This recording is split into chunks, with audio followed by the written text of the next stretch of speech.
Ame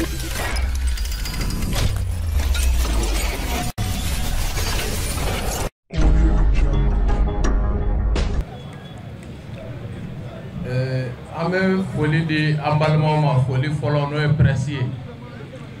ame foli di kunafoni la ma fɛn fɛn sera kɛnɛ kan fɛn fɛn kɛnɛ kan bila direct la ame bɛɛ fo o tɛmɛnen kɔfɛ ame foli filanan di jɛkulu fɛn fɛn farala ɲɔgɔn kan ka se ka nin wulikajɔ ba in boloda jumadon kalo tile 10 nɛgɛ kaɲa 14 Bamako place de l'indépendance Mali fan bɛɛ o tɛmɛnen kɔ maliden minnu bɛ Mali kɔ kan n'u haminen don Mali la ka bɛɛ fara ɲɔgɔn kan ka bɔ ka kɛ kulu ye cogo min na jɔnya juru o bɛ se ka tigɛ ka bɔ Mali kan na Mali ka den yɛrɛ la o ka se ka sabati tiɲɛ kan o bɔlen kɔ a la an bɛ tasibila kɛ ka dugawu kɛ an balimaw ye minnu n'u jenina bisi kɔnɔ ko seulement u b'u ka ci sira fɛ u faso kɔnɔ jamana kɔnɔ maaw fɛ maa minnu o wagati kelen na n'u ka laɲini a dɔnnen don u ka baarakɛta a dɔnnen don u baarakɛcogo u baarakɛɲɔgɔn nin bɛɛ dɔnnen comme Tigɛnja l'a dit on a tout compris o baara min bilala sen kan i b'i yɛrɛ ɲininka ɲininkali kelen i b'a fɔ dɔrɔn ko à qui profite le crime nin fɛn o fɛn bɛ sen na bi nin wagati kɛrɛnkɛrɛnnen ma k'a ɲini ka jamana ɲɛmɔgɔw ko ka wale kɛ min bɛ na ni danaya fɛgɛya ye jamana marabagaw ani jamanadenw ni ɲɔgɔn cɛ le peuple malien est un peuple très intelligent et c'est pourquoi nous disons que on a tout compris an balimaw minnu bɛ sɔngo bi minnu bɛ Bajangara k'a f'u ɲɛna walahi tɔɔrɔ min bɛ aw kan a ɲɔgɔnna 10 o de bɛ anw kan parce que nous mesurons le sens et la signification de la devise du Mali qui stipule un peuple, un but, une foi. On ne va jamais vous laisser tomber, jamais. Mali fancité, Mali densité, il veut Mali kono, il veut Mali koka, ko aman keredi ma jako sako ka kodima, billahi atoke. Ane serment nege ka Mali la fasa na debe, et nous allons respecter cet engagement patriotique jusqu'au dernier jour de notre vie. Au Kama, conseil Mimembolo, la dérive Mimembolo, Blasraligan, Delikan Mimembolo, Kajasian Balmauma, Bajangara Kono. Nous devons rester très très vigilants. On ne doit pas se tromper d'ennemis. En kana son, Kafili Djoula. En kana son, Kafili Djoula. Djougou, c'est ko kacha, Djougou Temesra kacha, Djougou Bochoko kacha. En kana son jamais. Francis mi guerre créée en Jamana kono 2012. 100 ans à me guerre kono. Bi o wagati kele o Francis kele mega CEDEAO manipuler ko CEDEAO ka embargo ke Malika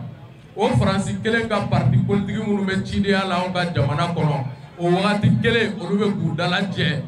ko fo Malika ta élection na ni wagati kele kono iba e ka fo be fe kele le no fe c'est la guerre civile ala ka Mali kisi oma wali ala sonama Mali de sebe Mali karamo sebe be do la suni clé anga karamo bola Serifou Sarafa Ame Mai Ouattara fo dine ɲɛmɔgɔ min do a miirila faso la k'olu to dugawu la jamana in ye a ka ca Ala fɛ minnu ma fɛn ɲini fo k'a kɛ faso ye fo ka fɛn bɔ k'olu to dugawu la jamana ye a ka gɛlɛn anw ka jamana in ka kɛ jugu sago ye ka segukaw fo ko dugawu minɛna kaburu ye dugawu kɛ a minɛna politiki mɔgɔ ma a minɛna journaliste ma a minɛna diinɛ ɲɛmɔgɔ ma a minɛna nta sila ma a minɛna makɔrɔ ma parce que m'a dɔn président min bolila ka di yɛrɛ kulo di u ka janamini kulo kɔrɔ ni makɔrɔ tɛ donc ko segukaw ma k'u ka danga wɛrɛ don ko Mali mago b'a la pour que sexy bɛ mara bila o kama Francis min ye guerre bila an kan k'an ka dugu ci k'an ka dugukolo occuper 80% pendant 10 ans bi n'a bɛ ka tɛmɛ ni mercenaires ye k'an ka mɔgɔw jeni pour que ka mangoya ani danaya fɛgɛya guerre civile min n'a y'a kɛ Wuranda kɔnɔ ka mɔgɔ miliyɔn 1 k'o ni na ban Mali kɔnɔ n'a ma marché a bolo bi a bɛ fɛ k'o de kɛ an bɛ Mali drapeau de kɔrɔta k'an balimaw deli Bajangara u kana sɔn k'u kɔgɔ da u ka jamana la an b'u deli u k'a kɛ Ala kama u kana sɔn k'u kɔgɔ da u ka jamana la mɔgɔ si ka manipulation kɔnɔ an b'a dɔn mɔgɔ minnu bɛ k'a baara jukɔrɔla labɛn Eli Parenaw Eli Kodem olu de bɛ nin ko kɔnɔ Bajangara kɔnɔ bi et le message est très clair les visages sont collés est-ce que an m'an sigi k'olu de lajɛ olu k'anw ka jamana ci étant donné k'olu de y'an bila nin kɔnɔ nous sommes en train de chercher la solution et ils sont le problème nous sommes la solution an bɛ k'o solution min ɲini ils se disent que si jamais la transition est réussie c'est que c'est la fin de leur carrière politique olu dun bɛ balo nin na ça sera la fin de leur système politique. Donc ils sont prêts à tout pour que ka jamana bila à feu et à sang olu yɛrɛ ka nafa kama bilayi jamana ta t'a la et nous savons que jamanadenw tɛna tugu kɔ mais ni tɔɔrɔ b'i kan ni mɔgɔ dɔ donn'i kan ko ma da kalabanci la k'a ni ɲɛji ma don i kan o de bɛ Bajangara kɔnɔ bi u bɛ k'o de ta ils ont tout tenté tout rien n'a marché fɔlɔ la ka Cɛbilen Darame to gouvernement kɔnɔ an ma communiqué su min bɔra ɲɔgɔn su ma bɔ a ko le Mali commence à bien marcher ko jamana tacogo ka ɲi k'a to ministre des affaires étrangères après Cɛbilen Darame muso tun bɛ banda u ka gouvernement kɔnɔ fagali fɛn fɛn kɛra an ma communiqué nka bi Cɛbilen Darame bɛ bɔ ka communiqué kɛ ko a bɛ malidenw fudinɛ ka ɲagari ko kun min na ko maliyɛnw fagara bi o de y'u ka fond de commerce politique ye olu yɛrɛ ye crise min créé n'an bɛ k'o solution de ɲini diɲɛ baara o baara taacogo b'a la taa wagati b'a la et les militaires qui sont au pouvoir aujourd'hui avec le premier ministre Choguel Kogala Maïga bi u tɛ fɛ ka min ye u ɲɛ la n'o ye Choguel ye o surasiw kabiri Mali ka yɛrɛma hɔrɔnya ani Irisiw ka tigɛ di ɲɔgɔn ma an ma kɛlɛkɛminɛn minnu sɔrɔ u y'o kɛlɛkɛminɛnw de ɲini ne b'aw ɲininka i bɛ nin bɛɛ kɛlɛkɛminɛn san ka n'o kɛ Soparla ye Bamakɔ wa mais hali muso pour que a ka mɔyi il faut 9 mois diɲɛ fɛn ɲuman fɛn fɛn bɛ kɛ ça se fait dans le temps et dans l'espace diɲɛ fɛn o fɛn bɛ kɛ a bɛ dilan o de kɔnɔ et je vous jure que dans les semaines à suivre le Mali sera dans un tournant décisif Mali sini ɲɛsigi a bɛna jaralatigɛ dɔgɔkun damadɔ a baara bɛ daminɛ ni kɛlɛkɛminɛn minnu sanna bilahi aw b'u ye lamaga la hali don mɛn ta tɛ aw b'u ye lamaga la wagati kunkurunin ko de don ni diɲɛ baara o baara bɛ kɛ surasiya kɔnɔ surtout a bɛ mankutu demander a bɛ fɛɛrɛ demander nka a tɛ mɛn an ka to an ka jamana ɲɛmɔgɔw kɔ manipulation kana se an na u furadama bɛ se nin de la k'u profiter jamanadenw ka tɔɔrɔ fɛ k'o yɛlɛma ka na mais n'u nana u tɛ se ka foyi ɲɛnabɔ u tɛ se ka ko tiɲɛ u tɛ se ka ko ɲɛnabɔ mais u da ka ca parce que u bɛ balo politique wari de la c'est pourquoi ils ont tout tenté o de la hali Pulo y'a yɛrɛ minɛ k'a yɛrɛ bila u y'o bɛɛ kɛ ça n'a pas marché bi o kelenw de bɛ mankan ci la anw ka jamana kɔnɔ tigɛ bɔr'u nɔfɛ président Asimi fɛ comme u bilalen bɛ Choguel la Asimi tigɛ bɔ ko an ye kelen an ka sigi ka kuma ka Mali dilan Ala b'a dɔn kira b'a dɔn anw fɛ ko kun tɛ parce que anw b'a dɔn diɲɛ fan si tɛ yen ko jamana cilaw ani jamana jɔlaw k'olu tilalen tɛ fila ye Faransi min bɛ kuma la Faransi kɛlen k'a ka révolution kɛ a ye taa ɲininkali kɛ ko guillotine k'a kɔrɔ k'a bɔra min Louis Guillotin u ye machine de dilan u kɛlen kɔfɛ k'u ka révolution française kɛ de 1789 mɔgɔ tun bɛ yen n'o ye faso jugu ye n'u tun bɛ ka jamana ci u y'a bɛɛ kunkolo don machine kɔnɔ k'u kun ci k'a bɛɛ kun ci o de bɛ fɔ ko la guillotine c'est ce qui a été fait en France aux États-Unis c'est ce qui a été fait Mali kɔnɔ aw ma kun ci aw tora yen Mali kɔnɔ u ma minɛ ka datugu k'u ye politique mɔgɔ ye fo Bube Mayiga ninnu minnu ye jamana nafolo tigɛ fila la don ni Jésus yo baara daminɛ an bɛ Mali Jésus fo o baara la u bɛ ka zonba kule minnu minɛ mais an bɛ fɛ k'u ɲininka k'a f'u ɲɛna wallahi an m'a faamu munna Bakari Togola bilala Mali Jésus on n'a pas compris cela an m'o faamu Sénégalais ko k'u ka 9 milliards tununa o tuma a taara min ni wari tununa ka ban a tununa o quand ça vole là ça vole pas o n'i ye jamana nafolo ta ka ban a tɛ pan kama na o a tɛ pan kama na dɛ jɔn y'a dun on veut qu'il y ait des sanctions an ka nafolo se ka ta surtout milliards 9 baɲango o kuma de bɛ sen na on a rien compris dans le dossier Bakari Togola an ma foyi faamu k'o fɔ Mali Jésus ye u folen kɔfɛ zonbaw minɛli la ka tila ka danaya kurakurayaw kan k'o kuma an yɛrɛ feerela tɛ ko a ko bɛ cogo di malidenw tɔɔrɔlen don u bɛ fɛ k'a faamu quoi u bɛ fɛ k'a faamu halisa an ka fɔn Covid ko ninnu ani yuruguyuruguba minnu kɛra jamana kɔnɔ k'a sigi a sen sabara kɔnɔ an bɛ fɛ k'a ko ɲɛdɔn quoi a dossier bɛ ka sumaya an ɲɛkɔrɔ vraiment an dalen don Mali procureur la an ka jigiyaba bɛ ministre de la justice kan mais an bɛ fɛ nin ko ninnu ka jɛya u ka tɛntɛn teliya la pour que jamana bɛ se ka lafiya cogoya min na c'est ça on appelle un état de droit an b'o de nɔfɛ o bɔlen kɔ a la bi Mali den bɛɛ ka wele bila bɛɛ ma juma don an ka bɔ jumaw jiginnen kɔ sugu butigiw ka datugu zabiyaw misiriw bɛɛ ka bɔ n'an bɔra ka ɲɔgɔn sɔrɔ goudronba la k'an ka laɲini fɔ CEDEAO min bɛ Faransi ka dictat kɔnɔ n'u bɛ fɛ san 10 an bɛ guerre kɔnɔ aw t'an dɛmɛ an ka bɔ guerre kɔnɔ d'accord an ko an m'an tigɛ di irisiw ma aw ka kuma cayara kirikirimasiyɛn wulila maintenant k'u bɛ fɛ ko ka Mali peuple bila kungo kɔnɔ un peuple qui subit une guerre imposée par vous-même pendant 10 ans aw m'u dɛmɛ ka bɔ a kɔnɔ fo ka kungo wulu la o kɔfɛ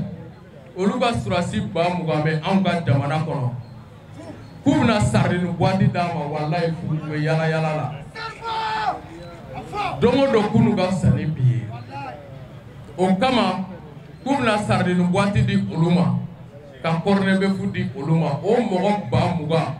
bilahi talahi wallahi o mɔgɔ 20,000 a bɛɛ ni Ala na kira cɛ olu de bɛ Mali 20,000,000 balo n b'a dɔn an b'a kɛ cogo min je sais comment nous allons procéder an tɛ kuma mais le dimanche an bɛna min kɛ CPI tɛ dɛ u ka dugukolo sen a bɛɛ ni Ala na kira cɛ k'an ɲɛnama don a kɔnɔ minnu jenina Sonko anw ni ma fisa n'u ta ye minnu fagara Kidal minnu fagara Ogosagu minnu fagara Sobanda minnu fagara Bulukesi Malien minnu bɛ ka bi diɲɛ dogo don bilahi anw ni ma fisa n'u ta ye le dimanche an bɛ min kɛ diɲɛ kɔnɔ farafinna bɛɛ b'a ladege c'est pourquoi Niger bɛ ka bɔ le 11 Burkina bɛ ka bɔ le 11 ko Mali kɛr'u ma misale Sénégal bɛ ka bɔ le 10 k'u bɛ Mali kɔkɔrɔma don contre cette CEDEAO aux ordres de la France et de Macron, Emmanuel Macron et Jean-Yves Le Drian. Bilahi, bilahi, an bɛ bɔ n'an bɔra on va dire bonjour à la station Total. Ko bonjour caman de bɛ yen, ko bonjour caman de bɛ station Total la. Bilahi talahi, an bɛ bɔ dimanche nous allons dire bonjour dans la station Total. U ka bonjour fɛn fɛn bɛ yen, on va aller dire bonjour là-bas. À Sirantana, à Tamakitana, Nango, nous sommes résolus de mourir pour toi l'Afrique et pour toi Mali. On te dalakmaï ça, on te dalakmaï. On sait qu'à fond quand même moni mo keita ko, pas me srangwa, quand me cla, quand me srangwa de Rwanda. Billahi, on me kola maga dimanche, on me CEDEAO ka sommet suivant. La sanction tombe. On me minge sur place ipso facto. La sanction du peuple malien aussi va tomber. Min ka nga kɛ o bɛ kɛ.